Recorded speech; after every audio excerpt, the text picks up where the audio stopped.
And breathe. Wow. Just wow. What an absolutely stupendous game of football. I mean, what did we just witness? 9 goals, 2 emotional implosions, and a stretch of football so absurd it could have been pulled from a fever dream. Spain 5, France 4.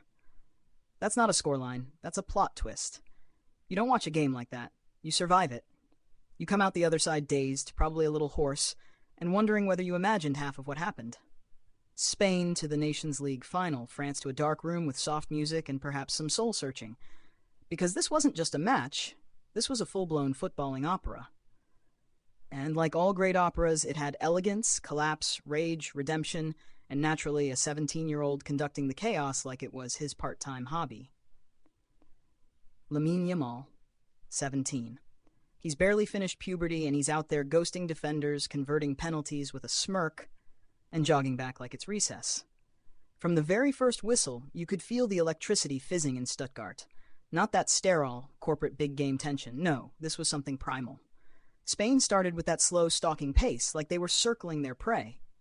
You blinked, and it was 2-0. Blinked again, 3. A couple more blinks, and you're Googling how to say utter humiliation in French. The first goal? Nico Williams practically ripped a hole in the net. That ball was hit with so much anger it might have needed therapy. And that's the thing about Williams. He doesn't run, he stampedes.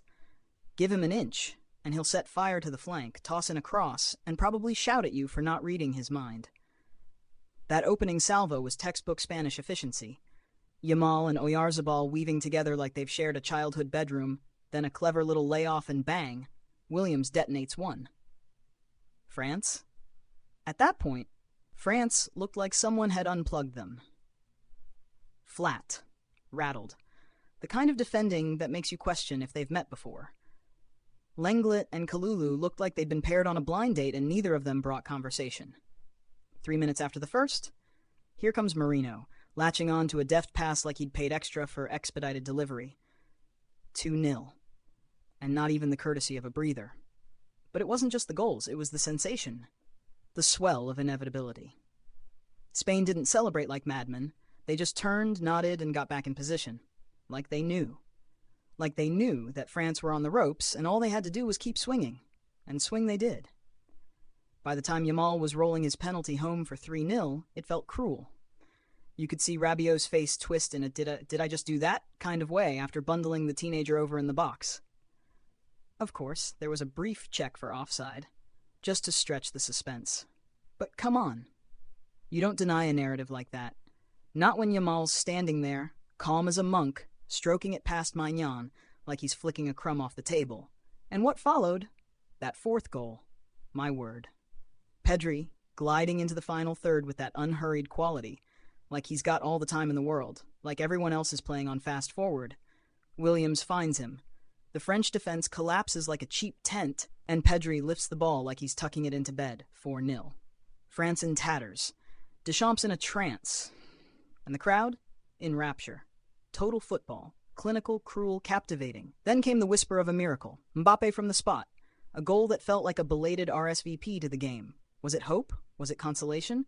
At 4-1, it was hard to say. But then Yamal again. Of course it was Yamal again, 5-1. That should have been the final curtain, but this game wasn't finished. Oh no. Not even close. Cherki, Vivian, Kolo Muani, chaos, mayhem. A match that swerved from a coronation to a horror movie in the space of 15 minutes. You could see the panic set in on the Spanish faces, the wild glances, the frantic clearances. France clawed back with a volley here, an own goal there, and then a header so sharp it could have cut glass. 5-4. And for a moment, just a moment, you thought, are they actually going to do this? But time, that cold, indifferent arbiter. Spain clung on, gasping, bent, not broken. And when the whistle blew, there was relief, not joy, not yet. Because this game took something from everyone. The players, the fans, the universe, maybe. Spain go on, France go out. And we try to make sense of it all. What even was that first half? I mean, let's just rewind to the moment the referee blew his whistle to start the game. And you'd be forgiven for thinking this was going to be a cagey tactical affair. A continental chess match. Spain with their triangles, France with their firepower. But what actually happened? Spain ran a conga line straight through the heart of the French midfield and lit a bonfire in the penalty box. It took 22 minutes to break the seal, and once it was open, France may as well have hired a locksmith because they couldn't shut it. That opener was everything Spain have been working towards under De La Fuente.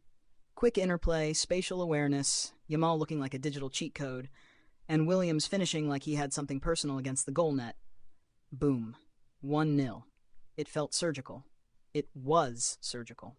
Then came the second. A brutal 3-minute punishment for France daring to exist on the same pitch. Oyarzabal again involved, Marino finishing low and mean. You could practically hear the air leaving France's lungs. 2-0 down before they'd even picked their weapon of choice. And from there, France looked like someone unplugged their software and forgot the password. Not that they didn't try. Dembele made Cucurella dance a few times, Mbappe buzzed, Du showed sparks, but none of it clicked. It was like someone gave them the puzzle pieces, but forgot to hand them the box with the picture on it. Meanwhile, Spain were playing like the ball owed them money. There was one moment just before the break, Huijsen's volley after a flicked-on free kick that didn't count because of offside, but my word, that would have broken the laws of physics. Just a warning shot. Spain were doing everything right, and even their invalid goals were art. And then the second half. Oh my goodness. It started fast and loose, like both teams had skipped the oranges and gone straight for espresso. Within minutes, Yamal was fouled, again, and this time, the video assistant referee got involved. Rabiot made the mistake of thinking 17-year-olds don't fall over convincingly. Yamal did. Penalty awarded. Yamal stood over the ball like it was nothing. Like it was just another Monday, and then just rolled it in. As casual as a whisper, 3-0. At 17 years old, the word precocious is screaming at the top of its lungs. France looked broken, not bent. Broken. They were down on one knee, and the fourth goal arrived like a flying boot to the ribs. Williams again, electric, surgical, ruthless. Pedri timing his run, adding that little chip, that quiet violence.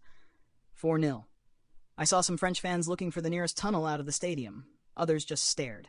It was that kind of defeat, not loud, but heavy. Then the Mbappe penalty, and for a second it looked like maybe, just maybe, France could claw back some pride. 4-1. Q eyebrow raises. Could it happen? Nope. Because Yamal again. Because when you're writing your name in the stars, you don't care what the scoreline is. You keep going. Poro's assist was cheeky, the finish was businesslike. 5-1. Surely, game over? Narrate, it wasn't. Suddenly, France woke up. And by woke up, I mean Cherki entered the game and casually volleyed in the kind of goal that should require a license. 5-2. Just a consolation? Maybe. Then Gusto, another sub, sends in a cross, and Vivian, in what I assume was a covert audition for a horror film, scores into his own net. 5-3. Panic. Unmistakable panic. Suddenly Spain weren't pressing anymore, they were counting minutes and misplacing passes. Then Kolo Muani, 93rd minute. Boom. Header. 5-4. Somewhere, a producer at Netflix started outlining a documentary proposal. It was carnage. It was theater. It was football in its most ridiculous, thrilling, ridiculous again form. Spain had gone from gods to gasping, from silk to survival. But somehow they held on. 5-4. Two halves of football that had no business being in the same match. Spain's first half was pure perfection. Their second was a tightrope walk in a thunderstorm. France started like ghosts, finished like gladiators. We've seen two-legged comebacks with less drama than this single game. I don't know how either of these teams made it to full-time with hearts still beating. I barely managed, and I was just watching. Let's talk about the teams. Not just what they did, but what they felt like. Spain felt like a machine built by poets. There's always been a kind of magic about Spanish football, this dance between elegance and incision, but under De La Fuente it's evolved into something else. Not quite the passing carousel of the past, but not some industrial grind either. It's sharp, it's modern, and crucially, it's joyful. There's a childlike glee in the way they play, which makes sense, I guess, when you've got actual children like Yamal running the show. They attacked like they were surfing a wave. Yamal, Oyarzabal, Williams, just flowing into the final third with all the inevitability of gravity. But what makes this Spain side dangerous is that they don't just possess the ball, they accelerate it. They lull you, then they stab, then they're gone, celebrating. And here's the thing. They weren't even at full strength. No Rodri, no Carvajal, no Laporte. Just new names, younger legs, the same deathly rhythm. It's like they've bottled the essence of belief and sprinkled it all over their squad. Vivian, despite the own goal, was brave. Zubamendi looks like a man who plays football like he's reading sheet music. And Cucurella, chaotic in the best way, a mop-haired burst of pure willpower. But it's the front six that make your jaw drop. It was Williams today, burning daylight on the wing like it was free. It was Pedri, cutting through lines like a man tracing invisible roots. It was Oyarzabal, linking everything together like connective tissue. And of course Yamal, the golden thread through it all. Spain felt like a rising sun, warm, dazzling, and just slightly blinding. And for most of that match, France just stared into the glare and hoped for clouds. Because France, oof. France felt like a paradox wrapped in a missed assignment. They have talent dripping from every pore. Mbappe, Dembele, Olise, Rabiot, Maignan. This is a team that, on paper, looks capable of breaking scoreboards. But on the pitch, especially early on, they look confused. And not just confused. Disjointed. Disbelieving. As if they were playing charades instead of football. Guess what formation this is? No clue, but I'm panicking.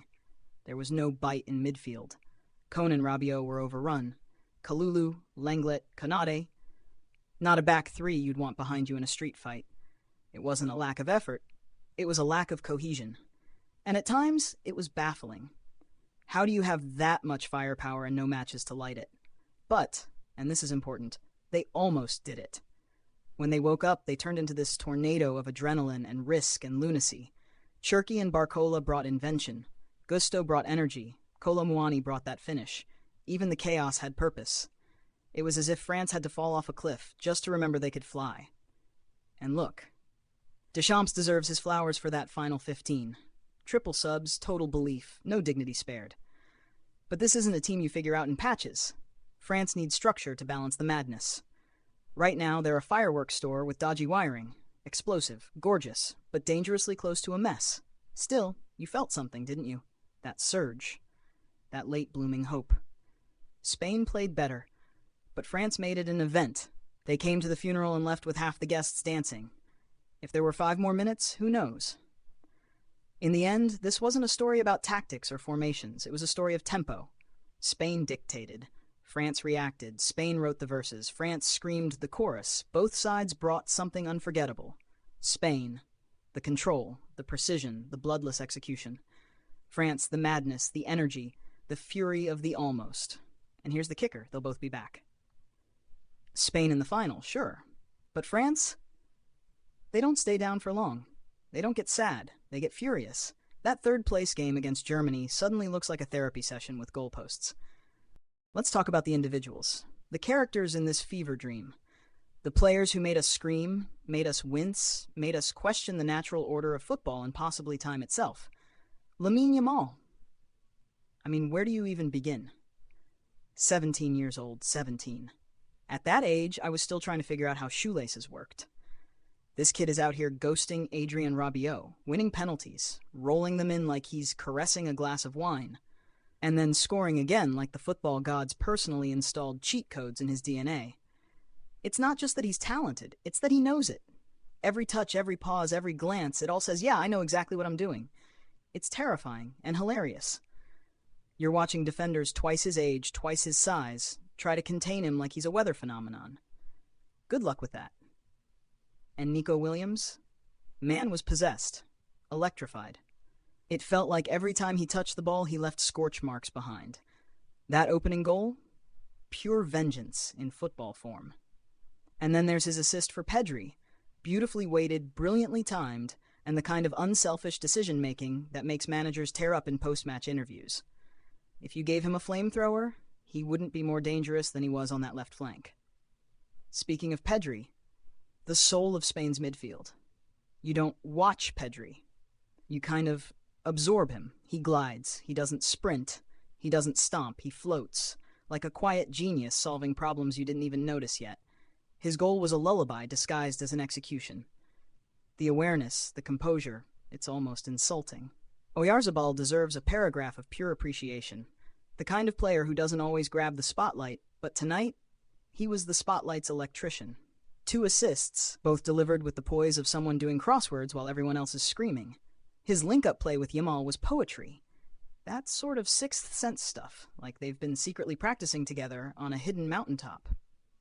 Then there's Unai Simon. Poor man went from lounging on a metaphorical deck chair for 70 minutes to DEFCON 1 in the final 10. He made key saves, handled chaos, and probably aged 5 years during France's late rampage. But credit where it's due, he stayed calm while the storm surged around him. And yes, we have to talk about France. Kylian Mbappe. What do you say? He was not at his imperial best, but when France needed a spark, there he was. He won the penalty, converted it, and started to drag this broken machine back onto the track. But you also saw his frustration, the slumped shoulders, the barking. He knows what this team can do, and tonight they did about 30% of it. Way too late. Cherky, though? Comes on. Volleys in a goal from 25 yards like it's something he casually does on Tuesdays. He played with the kind of swagger that makes you question why he wasn't starting. Every touch was provocative. Every pass had intent. He changed the mood. He walked on and turned a funeral procession into a house party. Malo gusto? Massive impact. Vivian is going to be haunted by that own goal for weeks. But Gusto's delivery was wicked. The kind of ball that defenders hate and forwards dream about. It demanded chaos, and chaos replied. Randall Kolo Muani? That header was industrial, powerful, a statement, and for a few heart-stopping seconds, it felt like France were going to complete the most absurd heist in international football. Kolo Muani looked possessed, hungry, desperate in all the right ways. Maignan? Had a horrible time. Not his fault, really. When the defense in front of you collapses like wet cardboard, you're mostly there for damage limitation. Still, a few goals snuck past him that he'll want back. But he never crumbled. He never hid. And look, the rest? Rabiot, Kalulu, Lenglet, Cohn. A mix of misfires and misfortunes. Rabiot, in particular, was like a man trapped in an escape room with no clues. Gave away the penalty, lost the midfield battle, did a lot of pointing, not a lot of doing. But that's the thing. Football isn't played on paper. It's not about lineups or ratings or who cost more on Transfermarkt. It's about nights like this. When 17-year-olds become sages, when chaos takes form, when games turn into legend because individuals decide to feel something. That's what we got. Spain's new wave. France's nearly miracle. Heroes, villains, all of it. No one came out clean. No one left untouched. This match left a mark. This has been Across the Pitch. Over and out.